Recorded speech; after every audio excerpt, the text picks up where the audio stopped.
Chuck, we're ready? Yep, you're ready. Okay. I'd like to start the Streets and Transportation Committee meeting on December 8th at 7:50 p.m. Present are committee members Glassburn and Limpert, council members Broussard, Heeman, Schuman, Williamson, the law director, the mayor, finance director, and planning director are guests. First on the agenda, I'm going to take this the way I originally proposed it, which was 2020-144, which is a resolution to cooperate with the Director of Transportation of Ohio Department, Director of Transportation of the Ohio Department of Transportation for a project to resurface Brook Park Road, State Route 17 between Lorraine Road and the Eastern North Olmsted Corporation limit, including gateway enhancements at Lorraine Road and at Interstate 480 in the city of North Olmsted and declaring an emergency. Mrs. Lieber, you want to take this to start off? Sure. Thank you, Mr. Chair. Council probably is familiar with the routine by now. Every partnership project with ODOT involves both preliminary legislation and final legislation. This is the piece of final legislation that will allow this project to move forward to sale. ODOT intends to go out to bid. It would be January timeframe, which for our project is good. It's a big project. It should be attractive to contractors, and it'll be bid early in the year. So hopefully we'll get quite a few bids and good pricing. So this just allows this project to move forward, and the companion pieces have been the preliminary legislation already approved, and also the funding that we've talked about before tonight and also during tonight's Finance Committee meeting. Thank you. And that funding amount is $1,403,488, correct? That's correct. Amount. Okay. Any questions from committee? Okay. At this time, I'd like to make a motion to approve Resolution 2020-144 and ask for a second. Second. All those in favor? Aye. Aye. Motion passes 2-0. Next on the agenda was related to Clegg Road, Resolution 2020-111, which, as a reminder, is a resolution authorizing directing the Director of Planning and Community Development to make application to Ohio Department of Transportation on behalf of the City of North Olmsted for funding for safety-related improvements to Clegg Road, and further authorizing funds for the required local match, and further authorizing the mayor to accept the grant awarded and execute a contract for the same and declare an emergency.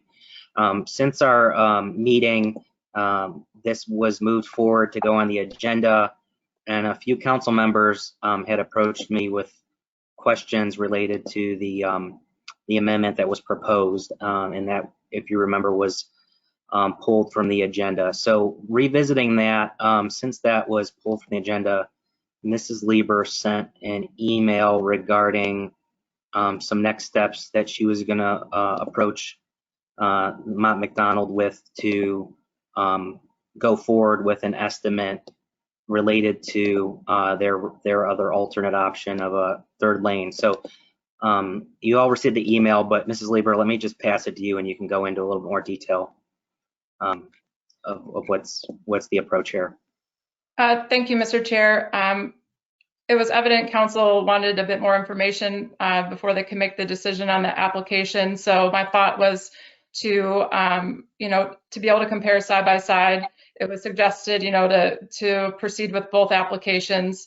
I think this can probably be done within our existing budget, or potentially just a slight increase, because our contract with the consultant did include preparation of a full application. So, putting together all the information that ODOT would require for either option, and then being able to present those to council, I thought could provide you the information you would need to make a determination. If there's anything beyond that the council needs, if that doesn't satisfy what you're looking for, let me know. And if it's within their power to deliver, we'll add that to their to-do list. So open to your feedback on that. Thank you, Plan Director. And then also you had sent out an email that had provided the the streets plan as well. So that email was sent out on Wednesday. Okay, with that, I guess I'll open that up to committee. So is that meet what the, I know there was amendment proposed. Does that meet what the expectation of the amendment, and any other comments? Mr. Glassburn, go ahead. Thank you, Mr. Chair. I continue to see this as one issue and not fractional issues. The issue being of how do we pay for improving Clegg Road. As to the information pertaining to the 5-year plan, I guess my broadest question would be is, does the director or the city administration feel that this is, to the best of their ability at the moment, an all-encompassing picture of all the projects they would be looking to do over the next 5 years that are of the magnitude of over $250,000?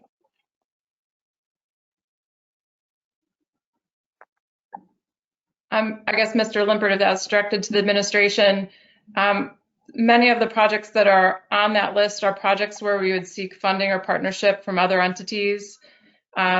So it might be our wish list, but until such time as we might receive funding or a grant or partnership for some of the big projects, nothing's in stone. So, we look at that as a working document, not as, it's a roadmap to get us where we need to be in terms of investment, but it's hard to say that it will follow that exact path or that nothing will come up that's an emergency. I think this past year, the Mackenzie Culvert project was a good example of something that might have been on our radar, but then turned out to be something quite different.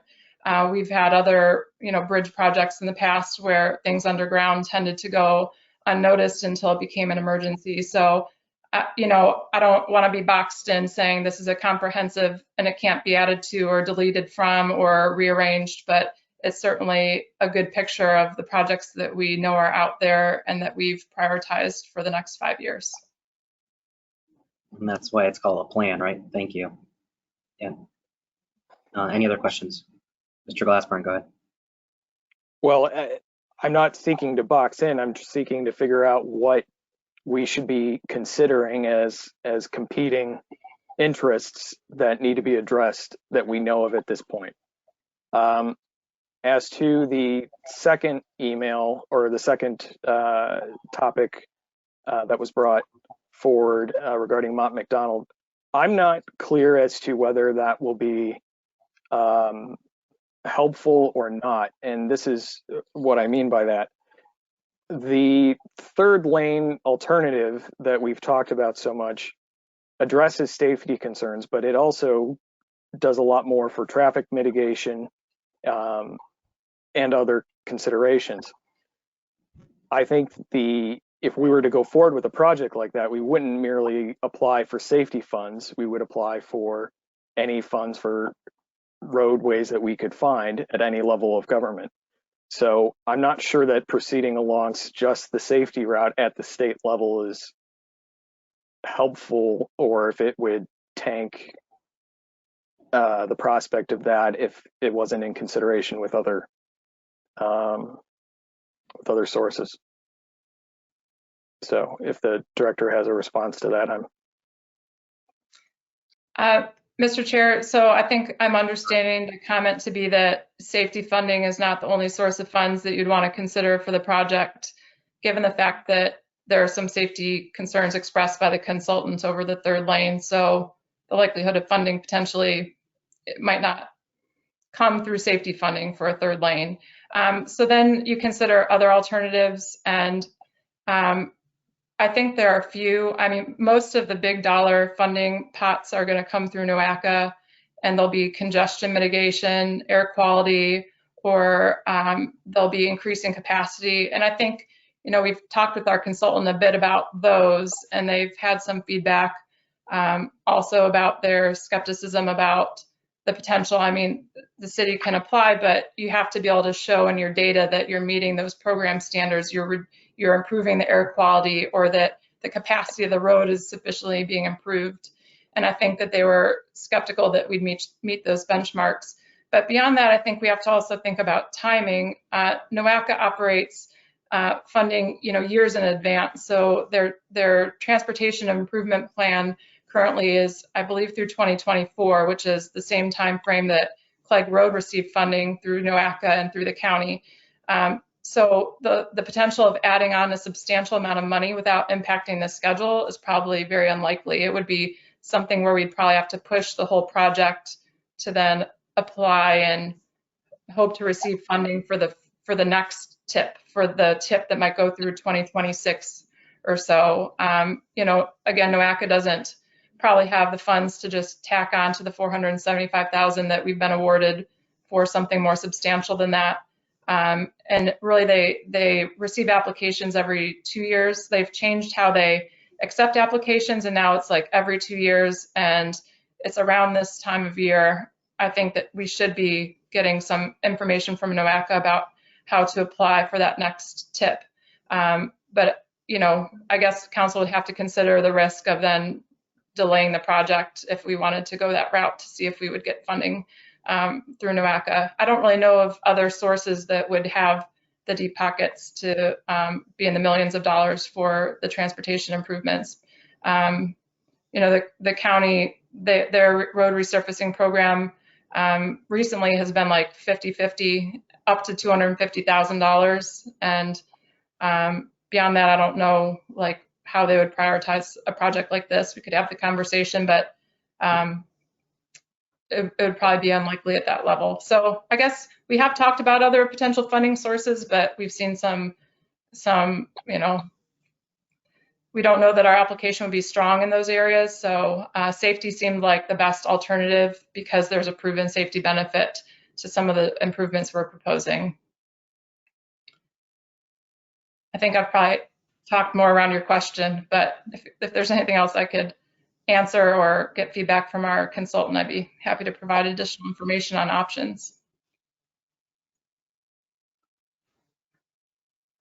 Mr. Chair, I think the information myself and perhaps others on council would like on that is whether it's safety or otherwise, what is the maximum best effort we could make towards funding that project? It may be that it's a similar amount of money that we're able to generate for the alternative that the consultant recommended. It may be less, it may be more, but I think that would give us a more apples to apples comparison than simply the safety only, if that makes sense to the chair. Yeah, I mean, I guess my question is, what is the council's threshold that we would be looking to spend on this? Because I think that would help us frame how much effort we need to go down into alternate funding sources. I mean, if we're talking, up to, $2 million, and based on other funding options, that's just not going to get there, then I don't know if we want to keep pushing and iterating cycles on this to get an estimate that's just not going to make sense. Versus if it's, $5-6 million, like the estimates from the consultants, then, for sure, we should automatically vote down this proposal for a, safety grant and, open up for a $6 million or $4 million spend, et cetera. I think that's where I'm struggling with this is what is that threshold to, encourage us to go down all these different avenues of path, giving right now we're talking about a real tight budget, and even going in the next couple of years, tight budget. So that's what I'm trying to understand as a chair here. And that's why I wanted to get this first approach from what the subject matter experts in the council, the administration was recommending, so we could then, determine how much effort do we want to spend on that. And I think that's where the struggle is what is that threshold that would make it that we need to start exploring, completely alternate grants and funding options than what's typically supplied within these types of road projects. So Mrs. Heeman, go ahead. So our consultants, as they are were contracted, Director Lieber, this is to Director Lieber, if you don't mind, Mr. Chair. So the consultants, as they were contracted, will not perform this function for us, or they, what do you expect their fee would be then, Director, to expand their service? Because I think, is that what you're getting at, Mr. Limpert, is that what's our threshold, which is, okay, so what's our cost of finding the information? So if Director Lieber could help us understand what their potential fee may be, or perhaps they could give us an estimate of that. We have not seen that yet either. Thank you. Mr. Chair, there's a limited pot of funds that can be used for these types of jobs. I mean, NOACA, ODOT, the county, Ohio Public Works, like there's a limited number of options to turn to. It would not be too challenging, for our consultant at least to put together just a list of like, here are the potential sources of funding. But then there's like the likelihood. So if it's the congestion mitigation, air quality funding, they might say like, well, versus the turn lane at Maple Ridge Road, will the full two-way left turn lane create that much of an additional benefit to justify the additional expenditure of federal funds of potentially $5 million or 80% of $5 million? So that's where I feel like the conversations I've had with them have kind of stalled about other funding options, is just the additional level of benefit from their recommendation to the full two-way left turn. Like, it was a marginal additional benefit for a significant additional investment, but we can certainly put together the list of potential pots of money where we could apply, but just with the caveat that we're not guaranteeing success. We see the challenges there, but certainly at least council could evaluate, if you wanted to pursue any of those, how you might go about it. So I don't think that would be a significant additional burden, because there are just a limited number of funders at that level. Thank you. Follow up. Yeah. Thank you, Mr. Chair. I think that would be helpful, Director Lieber, but I also would like to see, I just keep hearing that, well, they don't think we qualify. They don't think we qualify. So what's the statistic? We don't qualify by a short margin, a large margin? This is a discussion you're having with them, but no one's having with us. And we don't know what that statistic is to know what our opportunity, or to evaluate our opportunity for funding. Because, air quality, I don't know. I don't have any kind of degree in that, really. So I don't think that the air quality would change on Clegg Road, but however, the congestion factor might, and I don't have a margin. When I read other statistical reports that we get from other professionals, it's pretty detailed as to why we would not choose this, or why they're not recommending it. I can see those statistics. I can evaluate them. I can make, an analysis based on their actual information, but we just don't have that. Thank you. So, yeah, I mean, Ms. Lieber, I think just a low, medium, high would be beneficial as it relates to grants, but it sounds like from what you've said, it's a lot of those avenues that haven't been pursued are going to be low, with the exception of some standard funding things that we can already expect that would be in that 50-50 as you talked about, right? So up to 250,000. Okay. So, Mr. Glassburn, we're a committee of two here tonight. Is there any other questions from council?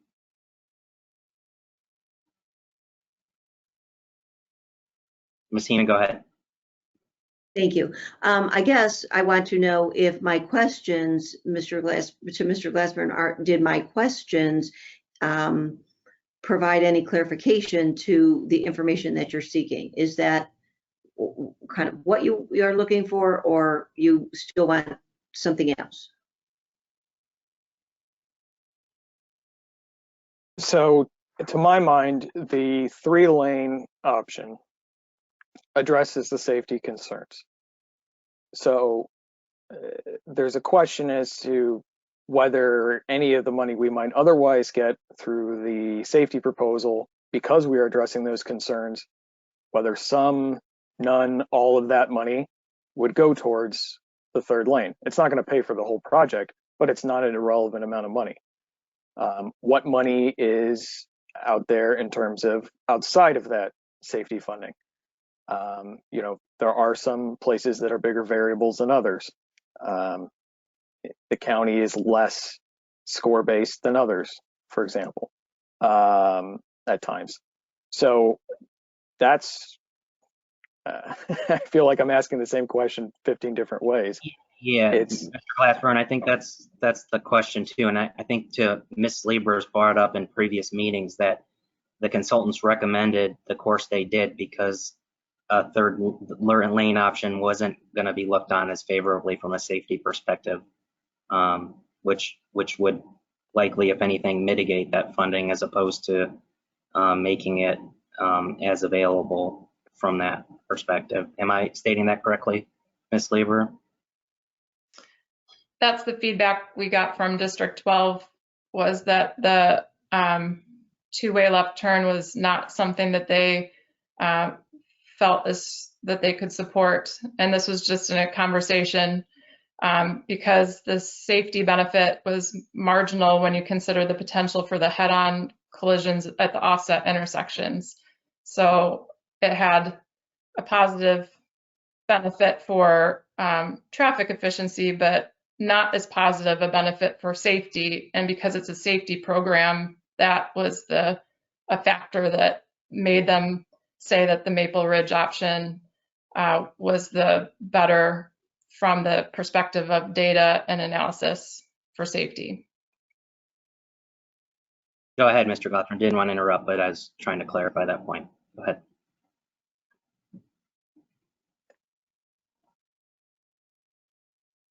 the question that part of the question I'm trying to get at is, of course, we're not going to get 80% for a $6 million or $5 million project the way we might get 80% for $1 million project or something smaller. It's in absolute dollars, what can we get towards this? So that to get to the chair's question, does this ultimately end up being a 5 million or 4 million or however much project? Then, you know, we have the information about the safety, we have the information about the traffic mitigation. We can then make a pretty straightforward decision for each of us 7 weighing. Do we feel that it's worth the investment in our infrastructure to do the third lane because of the additional traffic benefit? Or do we not? Or do we think we should just resurface? That's what I'm trying to get at, Mr. Chair. You're muted, sir. Yeah, and I understand where you're trying to get to, and in collaboration with the planning director, some of that's a little easier said than done based on the path and how far we go down this road. And that's why I'm trying to understand, like, what is this threshold before, because, you know, if everybody in this room raises their hand and says, I'm not spending $3 million to add the 3 lanes when we could spend 200,000, then we're just, you know, spending the administration's time here to go down an avenue of path that financially isn't tenable, right? And that's what I've been challenged here the whole time is they've set a proposal here, and do you move it forward or not? So, Ms. Lieber, I think you said now that there is, you know, you have an approach here. There's some additional funding that's still within the scope of the project to try to get closer to that number. And I think you also mentioned that there's a way to kind of outline those other funding options that Mr. Glassburn is looking for. And from the consultant's perspective, you know, they've already kind of weighed in on what the likelihood is of some of those different options. You know, my thought of our path forward here is to come back with that information, since it sounds like that's within a short turnaround time. Follow up with that information, and from there we can have a more educated discussion on. I would ask and challenge the rest of the committee and potentially the rest of the council to understand what, now that we're going through budget hearings here and thinking about that, what does that threshold look like? So we can, from there, make a decision. Are we going to invest more money for detailed estimates, or are we moving forward with, the current approach? So Mr. Glassburn, we're a committee of 2 here. So how does that approach sound to you? I think that hopefully we'll make some progress and we'll see what we have. I mean, I'm not, I haven't gotten concrete feedback from folks as to what their threshold is, so I can't answer that question for you. Yeah, and I don't have it yet either. So that's why I'm asking the rest of the council as well, because that would be important when we come back here. Ms. Heeman, go ahead. Thank you, Mr. Chair. The threshold is a difficult thing to decide right now today, because 3 million versus 6 million versus are we ever going to do this project again? So I think, however, you might be, not you personally, but in general, the discussion seems to be that the desire for the possibility of a larger threshold from perhaps the majority of us is being discounted. I really can tell you, when I do things at my home, when I have to remodel my home, if I have to settle for something, I'd rather wait. I'd rather just get what I want and have it make sense in the long haul, because I'm not redoing my kitchen twice. I'm not redoing my bathroom twice.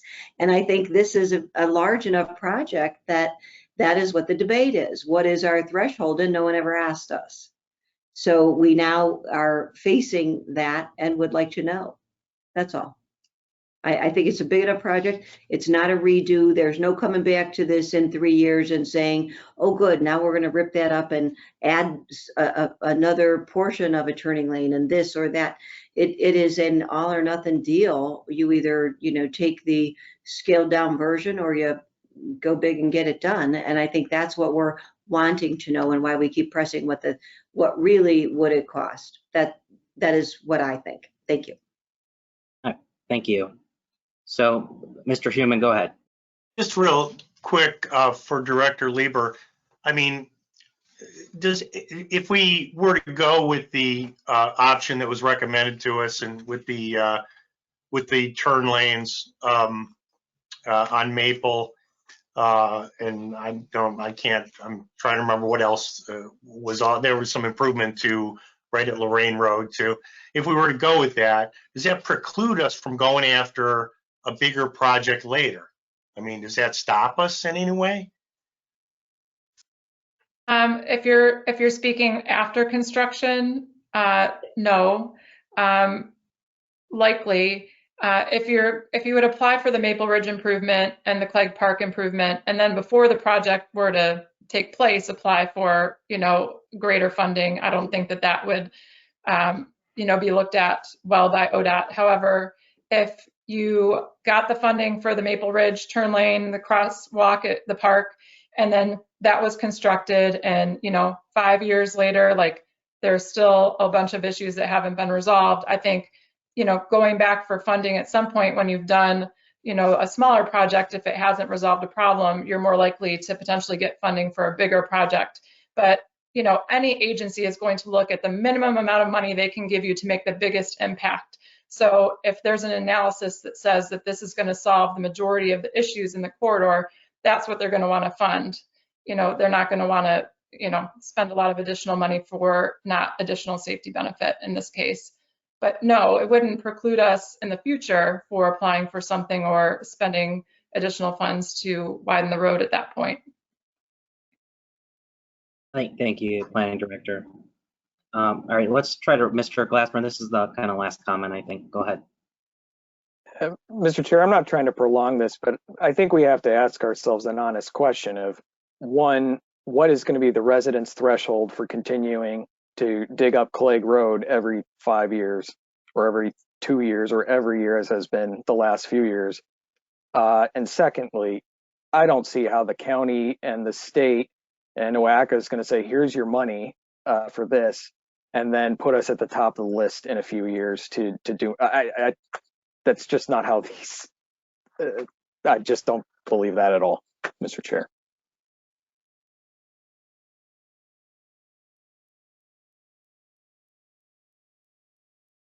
Mr. Chair, if I can, just clarify my comment. I wasn't suggesting that ODOT would give us more money in 5 years, but that I think my point was if the problem wasn't resolved, that there could be a future time where we could apply for funding. So yeah, I agree that no agency would give us money 5 years after a project.